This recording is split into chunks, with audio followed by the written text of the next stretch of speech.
अच्छा बच्चों हम स्टार्ट कर रहे हैं पॉलिनोमियल्स। देखो पॉली वर्ड का मतलब क्या होता है? मैनी, है ना।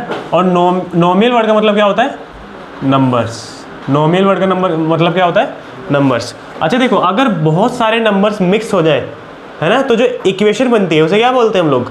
पॉलिनोमियल बोलते हैं। जैसे फॉर एग्जांपल कुछ भी आप अपने आपके हिसाब से जो आपके नंबर मन में आ रहा है, 3y⁵, 7x का स्क्वायर -3y का क्यूब +8, कुछ भी, एनीथिंग, जो भी आपके मन में आ रहा है, तो this is what? This is polynomial, है ना। काफ़ी सारे नंबर मिक्स हो गए और उन्होंने क्या बनाया? एक पॉलिनोमियल बनाया। ठीक है, क्या बनाया? पॉलिनोमियल बनाया। बस बच्चों ध्यान क्या देना है हमें, हम कुछ भी बना सकते हैं, कुछ भी, बस जो ये पावर होती है ना, पावर, ये पावर हमेशा होल नंबर में होनी चाहिए। पावर हमेशा होल नंबर में होनी चाहिए, मतलब कि 0 से लेके इन्फिनिटी तक, है ना। प्रॉपर नंबर होने चाहिए, जैसे 1 2 3 4 5 6 7 8 9 10, है ना।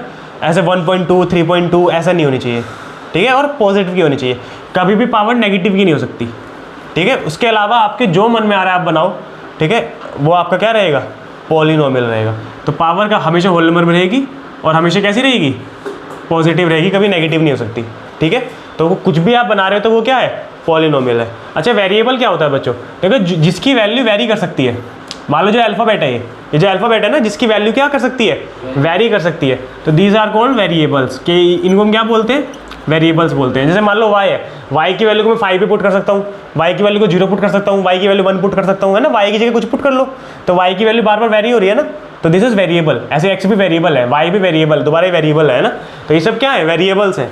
अच्छा इन सब की वैल्यू वेरी कर सकती है, इसके पास कोई वेरिएबल है ही नहीं, इसकी वैल्यू क्या रहेगी? हमेशा कांस्टेंट रहेगी। That's why it is called constant. इसीलिए इसको हम क्या बोलते हैं बच्चों? इसीलिए हम 8 को क्या बोलते हैं? 8 को हम बोलते हैं कांस्टेंट। क्या बोलते हैं? कांस्टेंट बोलते हैं। अच्छा ठीक है। अच्छा अगर हम आपसे बोलें कि कोफिशिएंट क्या होता है, तो कोफिशिएंट ऑफ, जैसे मान लो बोले y⁵, तो देखो वेरिएबल के साथ में जो भी नंबर मल्टीप्लाई में होता है, वेरिएबल के साथ में जो भी नंबर मल्टीप्लाई में होता है ना, दैट इज कॉल्ड कोफिशिएंट। तो 3 हो गया। अच्छा कोफिशिएंट ऑफ y का 5 तो 3 था, y का क्यूब क्या रहेगा? कोई बताएगा? आप बताओ। बिल्कुल सही। देखो 3 नहीं होगा, क्या होगा? -3 होगा, क्योंकि माइनस साइन अगर होता है तो उसको इंक्लूड करना पड़ता है। इस बात को जरूर याद रखना बच्चों आप, ठीक है। अच्छा अगर मैं बोलूँ ऐसे कोफिशिएंट ऑफ t⁸8, इसको कोई बताएगा जरा मुझे? देखो t⁸8 तो यहाँ पे है ही नहीं, t⁸8 तो यहाँ पे है ही नहीं ना, तो क्या मैं लिख सकता हूँ अपनी मर्जी से कि 0 t⁸8, कि किसी भी चीज़ को 0 से मल्टीप्लाई करो, वो है ही नहीं, फिर तो कोई फ़र्क थोड़ी पड़ेगा उसको। तो जो चीज़ है ही नहीं उसके साथ में मैं 0 मल्टीप्लाई करके लिख सकता हूँ यहाँ पे, तो मतलब t⁸8 का जो कोफिशिएंट है वो कितना हो जाएगा बच्चों? 0 हो जाएगा। अच्छा ऐसे अगर बोलूँ कोफिशिएंट ऑफ कुछ भी मान लो x⁻0, तो नहीं, यहाँ सुनो, याद रखना बच्चों, किसी भी चीज़ की पावर 0 होती है तो उसका मतलब क्या होता है? 1 होता है। किसी भी चीज़ की पावर 0 होती है तो उसका मतलब क्या होता है? 1 होता है। क्या होता है? 1 होता है। तो मुझे बताओ 8 के साथ में या 1 मल्टीप्लाई कर सकता हूँ मैं? 8 1 जा 8, कुछ फर्क पड़ेगा उसको? नहीं पड़ेगा। और 1 की जगह पे मैं क्या लिख सकता हूँ? दोनों इक्वल ही तो है। 1 की जगह पे मैं x⁻0 लिख सकता हूँ, तो x⁻0 का कोफिशिएंट क्या रहेगा? तो जब भी आपसे किसी चीज़ की पावर 0 का कोफिशिएंट पूछा जाए, समझ जाना कांस्टेंट वैल्यू की बात करनी है वहाँ पे। मैं कांस्टेंट वैल्यू की, कांस्टेंट वैल्यू के साथ 1 मल्टीप्लाई कर सकते हैं और 1 की जगह पे 0 पावर लिख सकते हैं, है ना।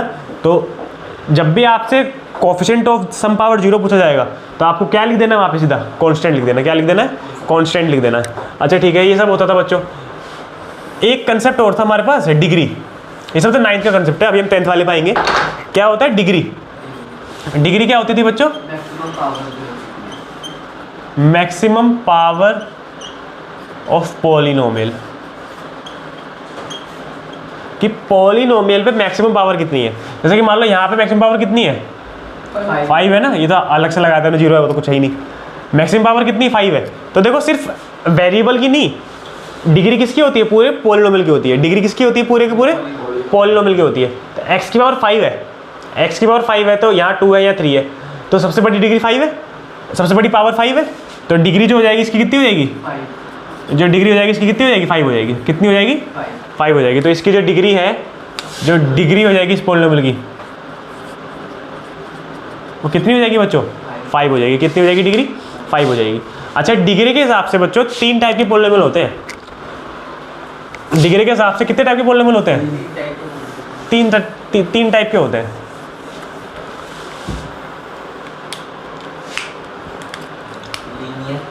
Polynomials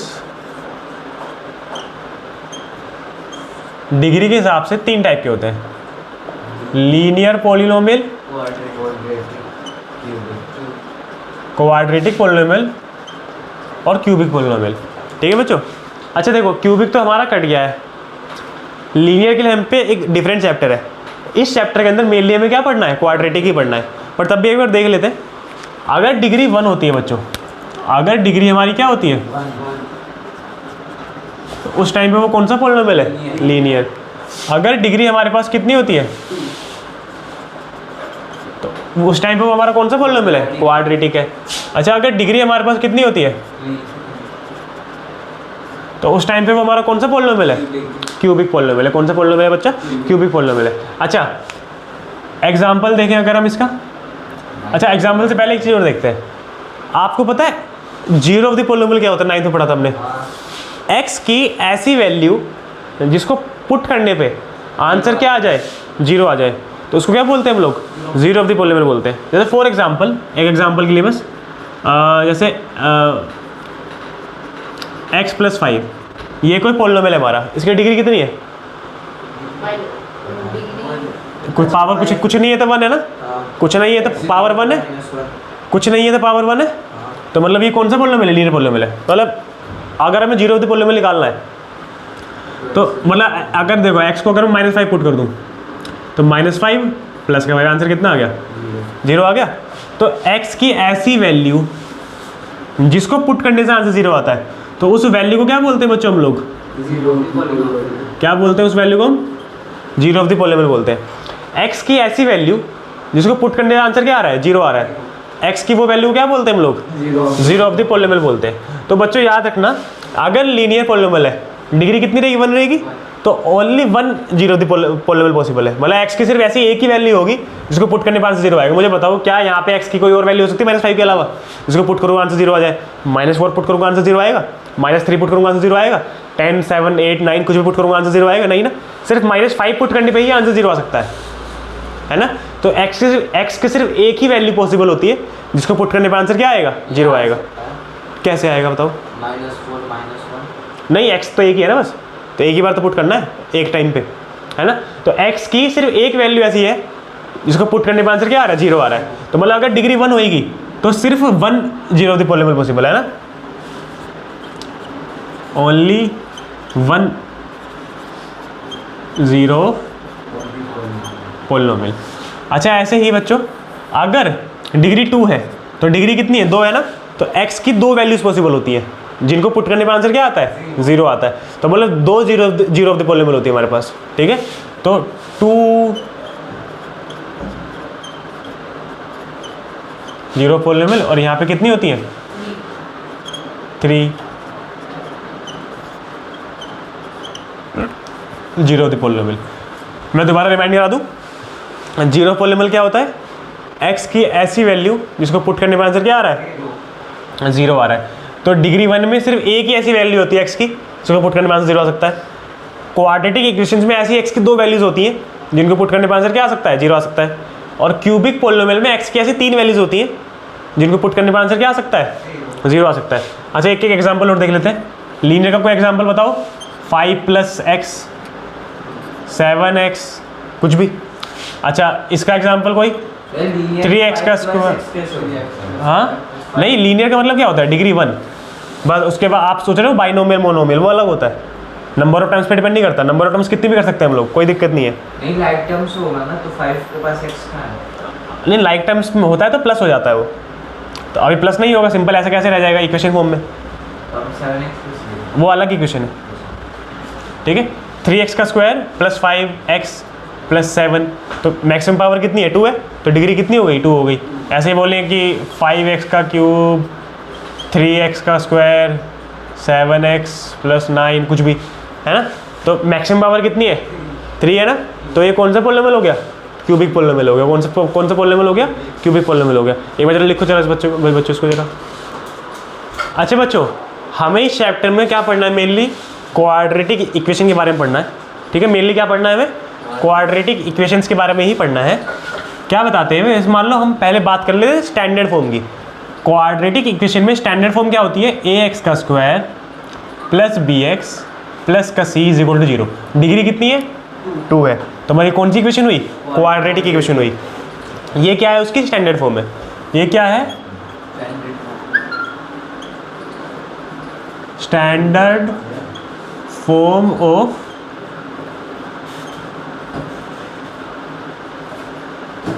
quadratic equation. ठीक है बच्चों। अच्छा देखो, जीरो ऑफ द पॉलिनोमियल की बात करते हैं। इसकी बात, अगर ये डिग्री 2 है तो कितनी जीरो ऑफ द पॉलिनोमियल होंगी?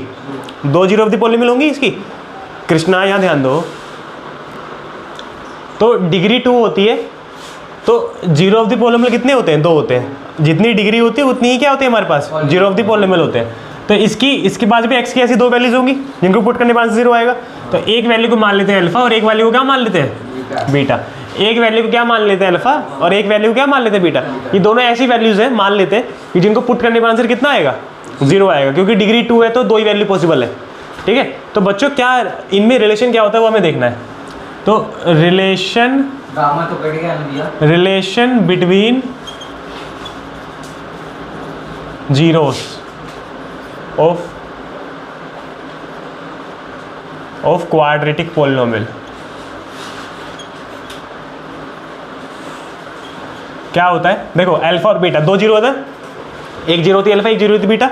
इनमें क्या रिलेशन होता है? तो देखो इन जीरो का अगर मैं सम करूंगा अल्फा प्लस बीटा, अगर मैं जीरोस ऑफ द पॉलिनोमियल का सम करूंगा तो आंसर हमेशा कितना आता है? माइनस का b अपॉन a। b क्या होता है? हमेशा x का कोफिशिएंट, और a क्या होता है? x स्क्वायर का कोफिशिएंट।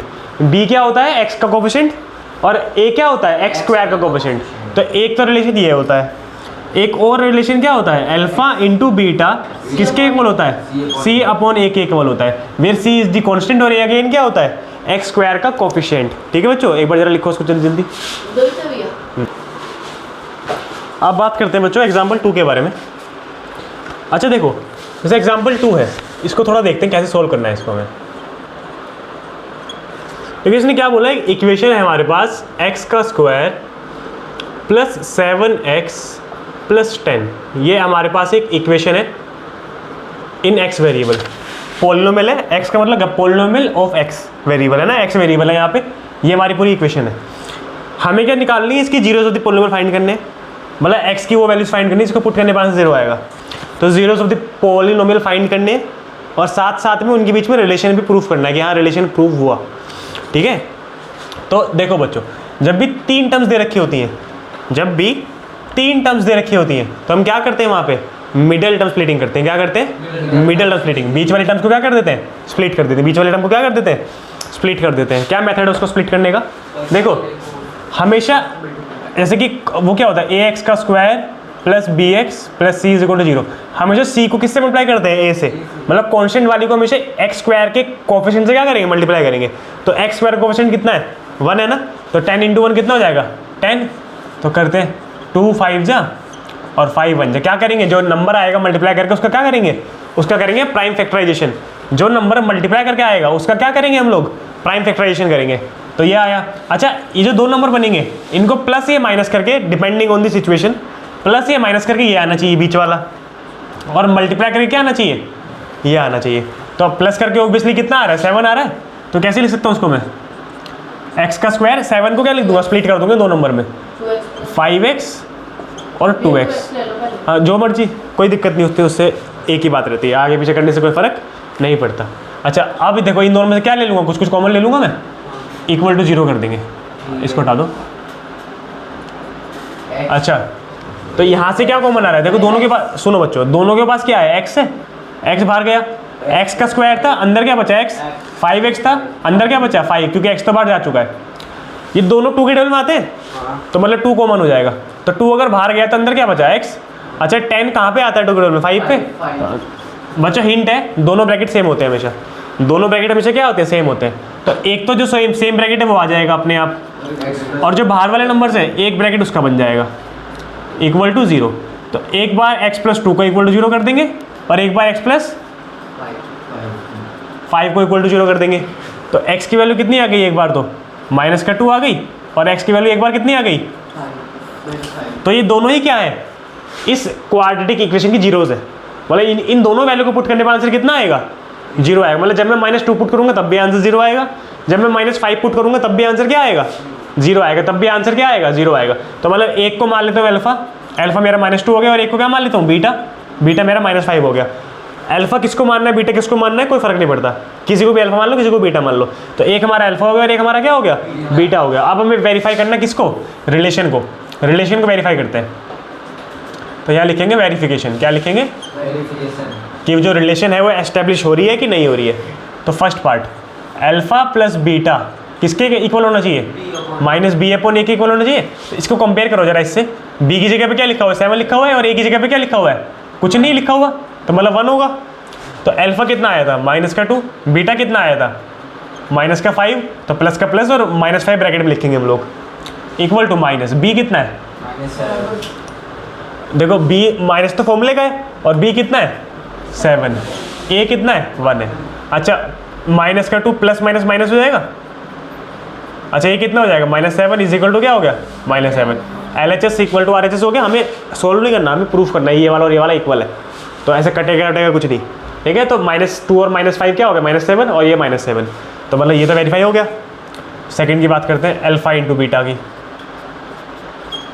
अल्फा कितना है -2, बीटा कितना है -5, सी कितना है बच्चों, कांस्टेंट की जगह क्या लिखा हुआ है 10 और a 1 है, तो 2 5 जगह कितना होता है 10 होता है, माइनस माइनस प्लस हो जाएगा और ये भी। तो हम बोलेंगे हैंस वेरीफाइड। समझ में आया, दिस वॉज योर एग्जाम्पल 2, लिखो जरा इसको एक बार। अच्छा बच्चों अब हम कर रहे हैं एग्जाम्पल 3।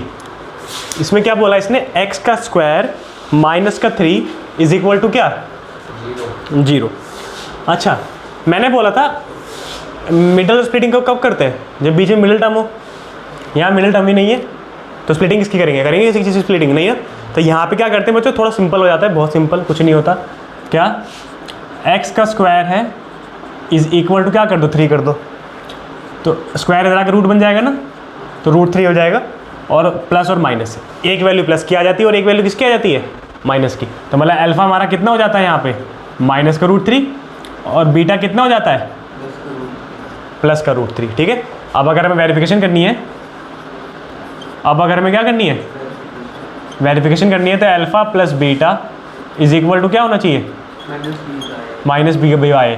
अच्छा देखो ये तो कांस्टेंट है ना वैल्यू, इसको क्या मैं लिख सकता हूँ, x का स्क्वायर प्लस का 0x माइनस का 3 इज इक्वल टू 0, क्योंकि देखो 0 से कुछ भी मल्टीप्लाई होगा 0 ही हो जाएगा ना, तो मतलब एक्चुअली में वो है ही नहीं, है ना, पर लिखने के लिए लिख सकते हैं ना। तो b की वैल्यू कितनी आ गई, कंपेयर करेंगे अगर मैं x के साथ में जो भी होता है वो क्या होता है, b होता है ना, तो b की वैल्यू कितनी आ गई 0, a की वैल्यू कितनी है 1 है, अल्फा की वैल्यू कितनी है -√3 प्लस बीटा की वैल्यू कितनी है √3, -√3 प्लस √3 कट जाएगा इज इक्वल टू 0, तो 0 इज इक्वल टू 0 आ गया। अच्छा alpha into beta is equal to क्या होता है, C/A। अल्फा कितना आया √3, बीटा कितना है, अच्छा अल्फा कितना है -√3, बीटा कितना है √3 इज इक्वल टू C कितना है, देखो ना -3/1। तो अच्छा √3 का स्क्वायर हो जाएगा, ये माइनस का स्क्वायर से रूट कट जाता है, स्क्वायर से रूट हो हमेशा क्या होता है, कट जाता है, तो -3 इज इक्वल टू क्या आ गया, -3। माइनस प्लस हुआ ना, अरे बट माइनस और यहाँ पे सिर्फ प्लस का है ना, तो माइनस प्लस क्या होता है, माइनस होता है ना, और वो माइनस सिर्फ बाहर है, अलग है वो। अच्छा तो ये क्या हो गया हमारे पास, हैंस वेरीफाइड। समझ में आया, नोट डाउन करो जरा इसको एक बार, एग्जाम्पल 3 था ये। याद रखना जब भी आप स्क्वायर करते हो किसी चीज़ का स्क्वायर रूट, तो प्लस और माइनस 2 वैल्यूज आती हैं।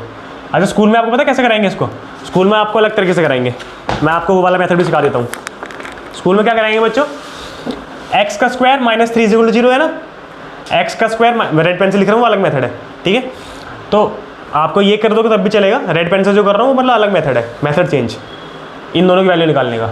अच्छा देखो x का स्क्वायर -3, इसको लिख सकते हो x का स्क्वायर -√3 का whole square is equal to 0, क्योंकि 3 को मैं √3 का होल स्क्वायर लिख सकता हूँ, स्क्वायर से रूट तो कट ही जाता है, तो 3 की जगह क्या लिख दिया √3 का होल स्क्वायर। अच्छा ए स्क्वायर माइनस बी स्क्वायर, आपको आइडेंटिटी पता है ए स्क्वायर माइनस बी स्क्वायर की? प्लस बी ए माइनस बी और ए प्लस बी, यही तो होता है। तो ए हमारा एक्स है और बी हमारा क्या है √3, तो एक्स माइनस √3 और एक्स प्लस का √3 इज इक्वल टू क्या आ गया 0। एक बार इसको इक्वल टू 0 करो, एक बार इसको इक्वल टू 0 करो, अल्फा के रूट में एक्स कितना आ गया √3 और एक्स इधर से कितना आएगा माइनस का √3। समझ में आया? तो वही तो आया था हमारा माइनस √3 प्लस √3। पर स्कूल में आपको ये वाला मेथड कराने के लिए बोलेंगे वो लोग। कौन सी आइडेंटिटी यूज़ करनी है? ये वाली आइडेंटिटी। तो आप भी अलग पेन से एक बार इसको लिख लेना कहीं पे। इसको कर देंगे तो कुछ करेंगे टीचर? नहीं, कुछ नहीं करेंगे। लिखो बच्चों। अच्छा बच्चों देखो, अभी हमें क्या करना था, जीरो ऑफ द पॉलिनोमियल निकालनी थी। क्वेश्चन ने इक्वेशन दे रखी थी। अगर मान लो क्वेश्चन हमें जीरो ऑफ द पॉलिनोमियल दे देता है और इक्वेशन पूछता है कि इक्वेशन बताओ क्या होगी, उल्टा, है ना, तो कैसे निकालते हैं? तो बच्चों उस चीज़ के लिए हमारे पास एक जनरल इक्वेशन होती है, एक्स का square minus alpha plus beta x plus alpha into beta is equal to 0। ये क्या होती है हमारी जनरल इक्वेशन होती है। इसकी हेल्प से अगर हमें अल्फ़ा और बीटा पता हो, तो इस इक्वेशन की हेल्प से हम क्या निकाल सकते हैं, इस जनरल इक्वेशन की हेल्प से हम क्या निकाल सकते हैं, इक्वेशन निकाल सकते हैं। ठीक है, समझ में आया? तो एक बार जरा लिखो इसको। मैम बोलती हैं अच्छा देखो बच्चों,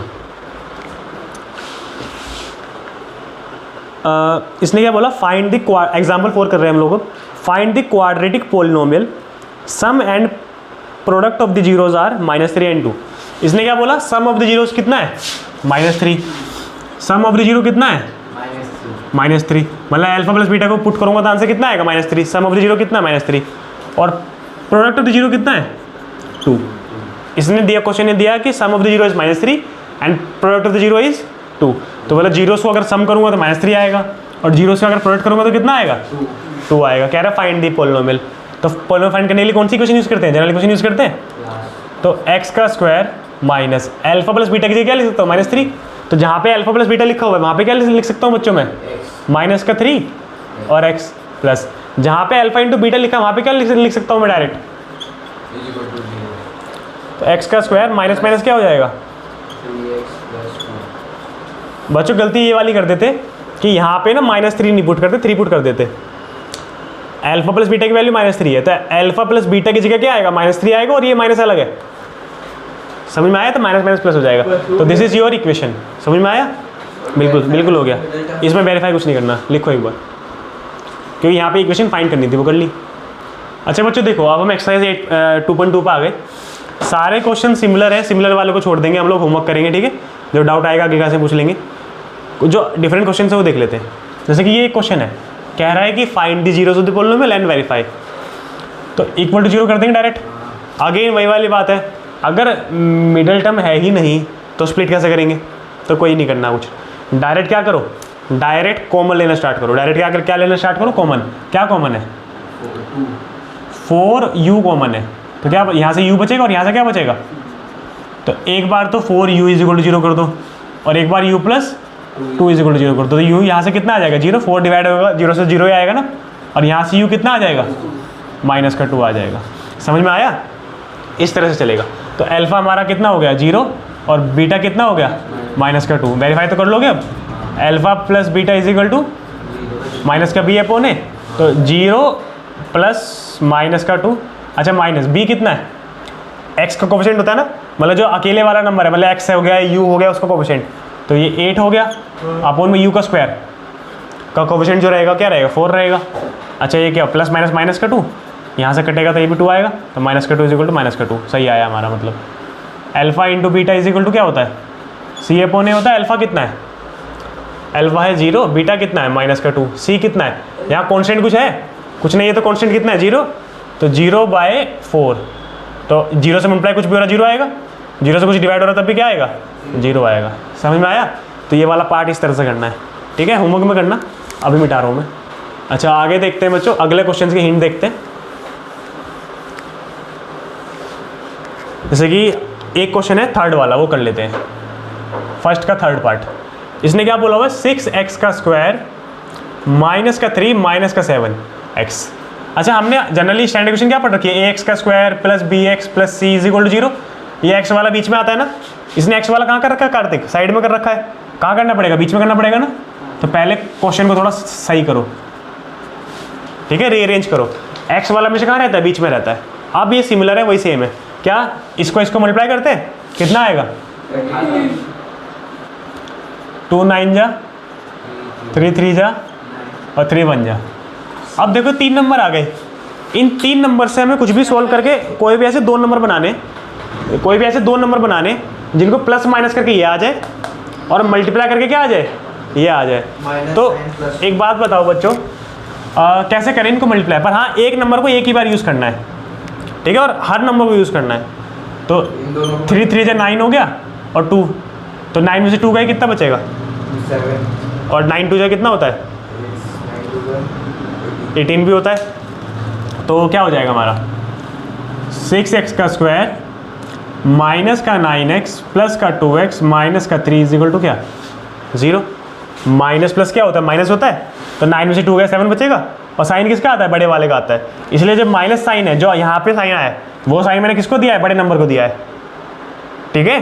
तो जो साइन आपको चाहिए अपने उसमें मेन वैल्यू में, वो साइन किसको देना है, बड़े नंबर को देना है, क्योंकि आंसर में से साइन किसका आता है, आंसर में बड़े वाले का आता है ना, ये वाला रूल है।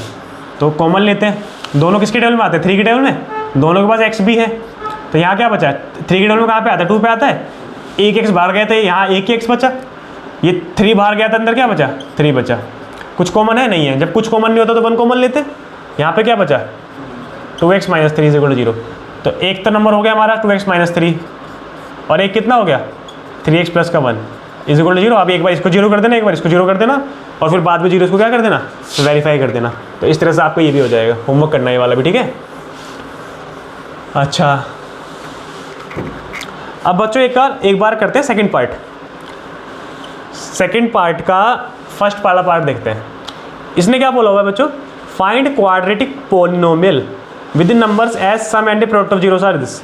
कि सम ऑफ द जीरो दे रखा है और साथ साथ में प्रोडक्ट दे रखा है। सम ऑफ द फर्स्ट पार्ट में सम कितना है 1/4 और प्रोडक्ट कितना है माइनस का 1।